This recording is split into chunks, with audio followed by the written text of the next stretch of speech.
नमस्कार. मी भाऊ तोरसेकर. तुम्ही बघत आहात प्रतिपक्ष. मित्रांनो, कालच मी एक विषय टाकला होता. आता वाजले की 12. पत्रकार हे इतके पक्षपाती झालेले आहेत आणि चोराच्या उलट्या बोंबा जसं ते नेत्यांना आरोपी बनवायला बघतात, तेव्हा मग पीडिताच्या बाजूने उभं राहणं मला अगत्याचं वाटतं. मग तो पीडित कुठच्याही पक्षाचा असो, कुठच्याही पक्षाचा असो. एकदा पत्रकारांनी, आणि ही लक्षात ठेवा, हे माझं तत्वज्ञान नाहीये. तब्बल 30 वर्षापूर्वी महाराष्ट्र टाइम्सचे संपादक असताना माजी खासदार आणि बुद्धिमंत कुमार केतकर यांनी हितोपदेश नावाचा अग्रलेख लिहिला होता. तो मी आजही जपून ठेवलेला आहे. जे कोणी चॅनेलचे संपादक आहेत त्यांनी माझ्याकडे यावं, मी त्यांच्या थोबाडीत तो अग्रलेख मारेन. तुम्ही कोण आहात हे संजय दिना पाटील बोलले, बाजूला ठेवा. संजय दिना पाटीलची भाषा चुकीची असेल, पण मुद्दा काय आहे तो बघा. जो मुद्दा 30 वर्षापूर्वी कुमार केतकरांनी मांडला होता महाराष्ट्राच्या संपादक म्हणून, हितोपदेश. हा हितोपदेश त्यांनी या सगळ्या पत्रकारांना आणि तत्सम बुद्धिजीवींना केलेला होता. आणि त्या अग्रलेखामध्ये कुमार केतकर म्हणतात, आता शब्द थोडे इकडे तिकडे होतील, पण त्यांच्या केतकरांच्या म्हणण्याचा आशय काय होता बघा, की देशातले निवृत्त सेनाधिकारी, न्यायमूर्ती, निवृत्त सनदी अधिकारी, प्राध्यापक, विचारवंत, नाटककार, कलावंत वगैरे पत्रकार मिळून राजकारण्यांना गुन्हेगार आणि अपराधी ठरवण्याची एक स्पर्धा चालवतात. हा कोणाचे शब्द आहेत? हे कुमार केतकरांचे. जरा 1-2 दिवसात मी पाहिजे तर त्यांचा नेमके शब्द तुम्हाला वाचून दाखवीन. माझ्या आत्ता हाताशी ते सगळं नाहीये, पण तो अग्रलेख मी जपून ठेवलाय. आणि त्याच्या पुढे जाऊन आजची जी पत्रकारिता आहे ती तेव्हाची नव्हती. तेव्हा खूप सोज्वळ पत्रकारिता होती, तरी कुमार केतकरांनी पत्रकारांच्या कंबरड्यात लाथ घातलेली आहे. ज्या प्रकारची पत्रकारिता आज आहे ती येऊ घातल्याची चाहूल कदाचित कुमार केतकरांना तेव्हा लागली होती. आणि त्यात त्यांनी म्हटले की हा सगळा शहाजोगपणा आहे. राजकारण्यांना गुन्हेगार ठरवायचं, सत्तेत बसलेल्यांना गुन्हेगार ठरवायचं, म्हणजे आपण निर्भीड बुद्धिजीवी झालो, आपण परखड बुद्धिजीवी पत्रकार झालो, अशा भ्रमात अनेक जण वावरतात. आणि शोध पत्रकारिता हा तर सगळ्यात बदमाशीचा उद्योग आहे, असंही केतकरांनी त्या अग्रलेखात लिहिलेलं आहे. आणि त्यात त्यांनी अशा पत्रकारांना, जे आता संजय दिना पाटीलवर गरळ ओकतायत, अशा पत्रकारांना कुमार केतकरांनी 30 वर्षापूर्वी जे कानफडीत वाजवलेले आहे, त्याच्यात केतकर म्हणतात की शोध पत्रकारिता हा बदमाशीचा नमुना आहे. सत्तेवर, राजकारणावर अंकुश ठेवला पाहिजे, हे सत्यच आहे, योग्यच आहे, पण अशा बेताल पत्रकारितेवर अंकुश कोणी ठेवायचा, हा सवाल केतकरांनी आपल्या अग्रलेखातून विचारलाय. सध्या जे कोणी अनेक असले दिवटे आहेत युट्यूबवर, कुमार केतकरांच्या हागल्या मुतल्या वेळेला जाऊन मुलाखत घेतात, त्यांनी केतकरांना तो प्रश्न विचारावा की मी जी पत्रकारिता करतोय आणि तुमची मुलाखत घेतोय ती नेमकी कुठल्या दर्जाची आहे? तो शहाजोगपणा आहे की जोग शहापणा आहे? हाही केतकरांना प्रश्न विचारावा.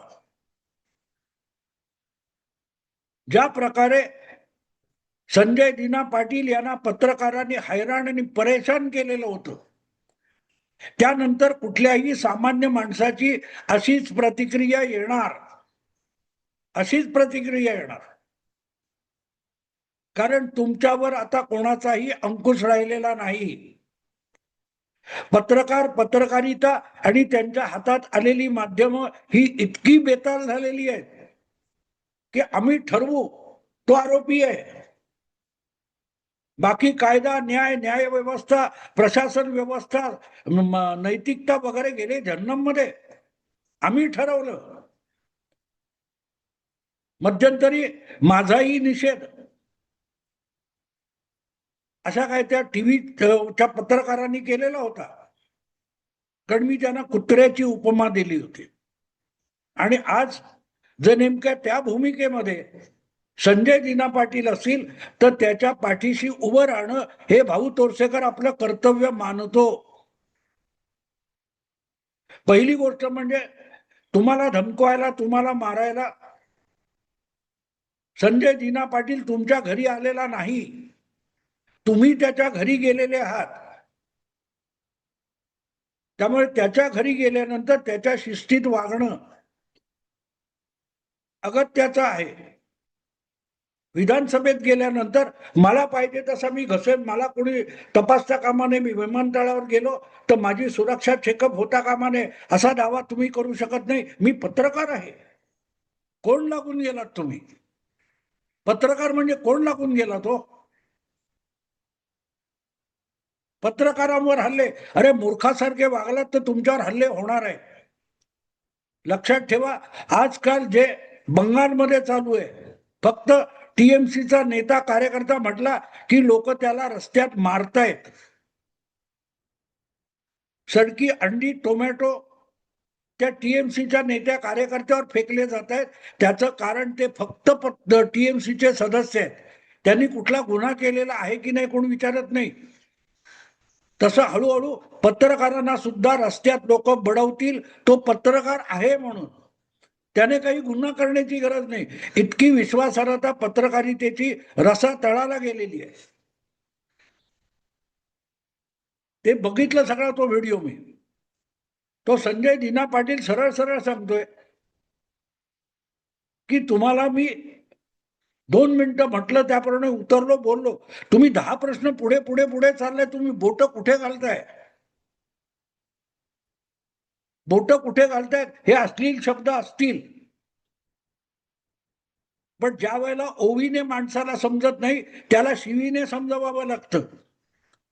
तेव्हा संजय दिना पाटील जर अश्लील शब्द, शिव्यांचे शब्द वापरले असतील तर ते मला गैर लागू वाटत नाही. अशा पत्रकारांना असंच विचारलं पाहिजे, कुठे बोट घालताय?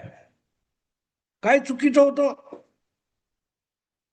पत्रकार झालात म्हणजे तुम्हाला हिणवायचा अधिकार मिळाला असं कोणी सांगितलंय? समोरच्या प्रत्येक राजकीय नेत्याला, अधिकाऱ्याला हिणवायचं हा अधिकार दिलाय. पत्रकारिता म्हणजे दुसऱ्याला हिणवायचं, अपमानित करायचं आणि मग म्हणायचं बघा हे निरुत्तर होऊन पळाले. अरे शरम तुम्हाला नसेल, त्यांना शरम आहे ना थोडी तरी, कारण त्यानं 4 चौघात राहायचंय. नरेंद्र मोदी पत्रकारांना घाबरतात. म्हणजे काय करतात? आमच्या प्रश्नांना उत्तरं देत नाहीत. तुम्हाला प्रश्न विचारायचा अधिकार दिला कोणी हो? कोणी दिलाय? आम्ही बांधू ते धोरण, आम्ही सांगू ते धोरण आणि आम्ही बांधू ते तोरण, ही जी मानसिकता होती त्याच्या विरुद्ध फुले शाहू आंबेडकर लढले, हे विसरू नका. मी एवढ्यावरच थांबतोय. मग तुम्ही कोणाचं प्रतिनिधित्व करताय आणि पुढल्या काळात लोक तुम्हाला दगड धोंडे अंडी का मारतील हे लक्षात घ्या. संजय दिना पाटील याच्यावर जो काय हलकल्लोळ झालाय, ही काय भाषा आहे का? बदमाश आहे, माफिया. तो अखिलेश यादव त्या अंजना ओम कश्यपला त्या इंडिया टुडेच्या आजतकच्या कॉन्क्लेव्ह मध्ये सरळ तोंडावर म्हणाला, तुमचं तरी काय? तुम्ही सुद्धा पॉलिटिकल फायनान्सवर, फंडवरच चालता ना. मग ज्या पॉलिटिकल लोकांकडून, नेत्यांकडून फंडी घेऊन तुम्ही पत्रकारिता करता, त्यांचे लाचार झालेल्यांनी इतरांना मॉरॅलिटी शिकवायची नसते. खेड्यापाड्यामध्ये, तालुका जिल्ह्यामध्ये जे दिवाळी अंक निघतात त्यातल्या जाहिराती बघा. मुंबई सकट, पुण्यासकट ग्रामीण भागातल्या जिल्हा वर्तमानपत्रामध्ये नेत्यांच्या वाढदिवसाच्या निमित्ताने विशेषांक निघतात ते बघा. तिथे मॉरॅलिटी बोटाच्या जागी गेली की आणखीन कुठे सुरळी करून गेले याचा पत्ता लागेल. उगाच टेंबा मिळवू नका. आम्ही पत्रकार म्हणून दहशतीखाली समाजाला, नेत्याला आणि कोणाला ठेवायचं कारण नाहीये. तुम्हाला कुठलाही विशेष अधिकार नाहीये आणि दुसऱ्याच्या आयुष्यात घुसून त्यांना डिस्टर्ब करायचा.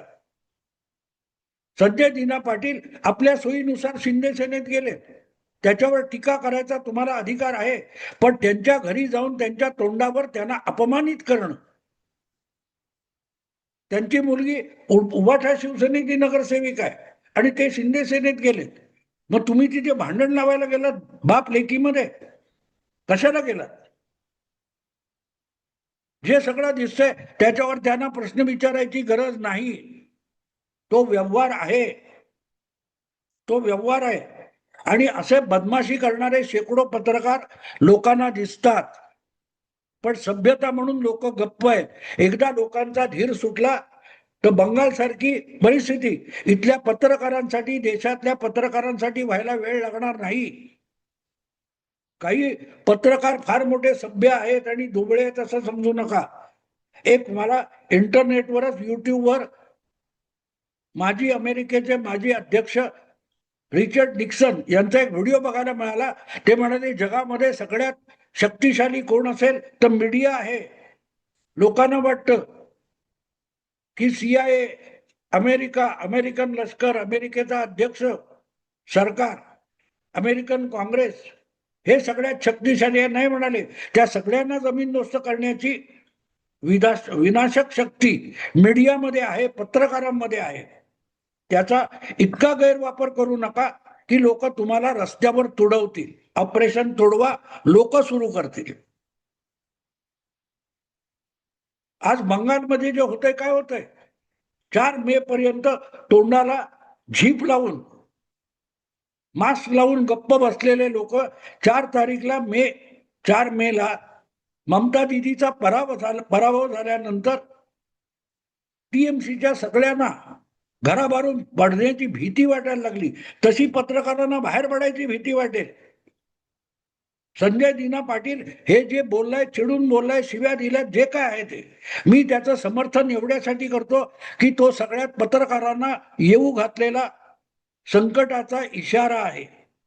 हाच इशारा 4 मे पूर्वी वारंवार ममता दिदीला तिच्या छेल्या चपाट्यांना दिला जात होता, तरीही त्यांनी अतिरेक केला. त्यामुळे 4 मे नंतर ममताच्या पाठीराख्यांना घराबाहेर पडणं मुश्किल झालंय. त्यातून पत्रकारांनी धडा घ्यावा. पत्रकार आमचा अधिकार, मोरॅलिटी, शिव्या, अरे काय, कुठून कोण बोलतोय तुम्हाला? चुगल्या करणं, उखाड्या पाखाड्या काढत बसणं ही पत्रकारिता नाहीये. ही पत्रकारिता नाहीये.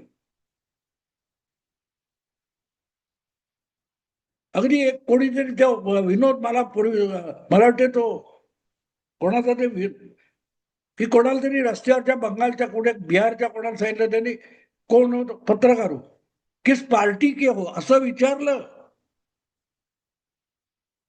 कुठल्या ना कुठल्या नेत्याच्या आणि पार्टीच्या नावावर भुंकत बसणं आणि त्याने छू म्हटल्यावर दुसऱ्यावर भुंकत बसणं ही पत्रकारिता नाहीये. आणि तुम्ही ते भुंकलात तर त्याने समोरच्याने निमूट ऐकावं ही अपेक्षा करू नका. मग तो चावला तर तो का चावला ह्याचा शोध घ्या. तेव्हा जर तुम्ही त्याच्या अंगचटीला गेला नसता, त्याच्या घरात घुसला नसता, त्याचा पाठलाग केला नसता, तर पलटून संजय दिना पाटीलने तुमच्यावर वार केला नसता. मला त्याने घातलेल्या शिव्यांचा कल्लोळ करू नका. त्याने उपस्थित केलेला मुद्दा गंभीरपणे लक्षात घ्या, कारण त्यात येणाऱ्या भविष्याचे इशारे आणि संकेत सामावलेले आहेत. नाही तर तुमचीही मुंबईतल्या किंवा देशातल्या पत्रकारांची टीएमसी व्हायला वेळ लागणार नाही. एवढं बोलून थांबतो. आवडलं लाईक करा, शेअर करा आणि प्रतिपक्षाला सबस्क्राईब करा. नमस्कार.